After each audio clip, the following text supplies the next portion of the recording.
এক নম্বর হাদিস শরীফ, আখলিস দীনাকা ইয়াকফিকাল আমালুল কলিল। এক নম্বর হাদিস শরীফের অর্থ, তোমার ইমানকে ঘাঁটি করো, অল্প আমলয় নাজাতের জন্য যথেষ্ট হইবে। দুই নম্বর হাদিস শরীফ, খয়রুকুম মান তাআল্লামাল কুরআন ওয়া আল্লামা। দুই নম্বর হাদিস শরীফের অর্থ, তোমাদের মধ্যে সর্ব উত্তম ওই ব্যক্তি যিনি কোরআন মাজিদ শিক্ষা করেন এবং অপরকে শিক্ষা দেন।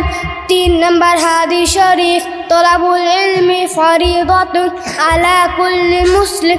তিন নম্বর হাদিস শরীফের অর্থ, দ্বীনি ইলম তলব করা প্রত্যেক মুসলমানের উপর ফরজ। চার নম্বর হাদিস শরীফ, আত-তুহুরু শাতরুল ঈমান। চার নম্বর হাদিস শরীফের অর্থ, পবিত্রতা ঈমানের অঙ্গ। পাঁচ নম্বর হাদিস শরীফ, মিফতাহুল জান্নাতিস সালাহ। পাঁচ নম্বর হাদিস শরীফের অর্থ, নামাজ বেহেশতের চাবি। ছয় নম্বর হাদিস শরীফ, আউয়ালু মা ইউহাসাবু বিহিল আবদু ইয়াউমাল কিয়ামাতিস সালাহ। ছয় নম্বর হাদিস শরীফের অর্থ, কিয়ামতের দিন সর্বপ্রথম নামাজেরই হিসাব হইবে। সাত নম্বর হাদিস শরীফ, ফাদলুল আলিমি আলাল আবিদি কাফাদুলি আলা আদনাকুম।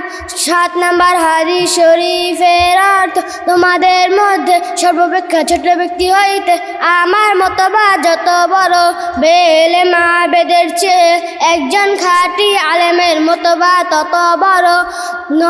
আট নম্বর হাদিস শরীফ, আদ-দুআ ওয়াল ইবাদা। আট নম্বর হাদিস শরীফের অর্থ, দোয়া ইবাদত। নয় নম্বর হাদিস শরীফ, মান লাম ইয়াসআলিল্লাহ ইয়াগদাব আলাইহি।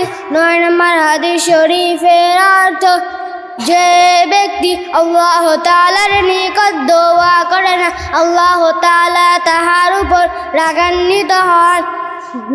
দশ নম্বর হাদিস শরীফ, লা ইয়ারহামুল্লাহু মান লা ইয়ারহামুন নাস। দশ নম্বর হাদিস শরীফের অর্থ, আল্লাহ তাআলা ওই ব্যক্তির উপর রহম করে না যে মানুষের উপর রহম করে।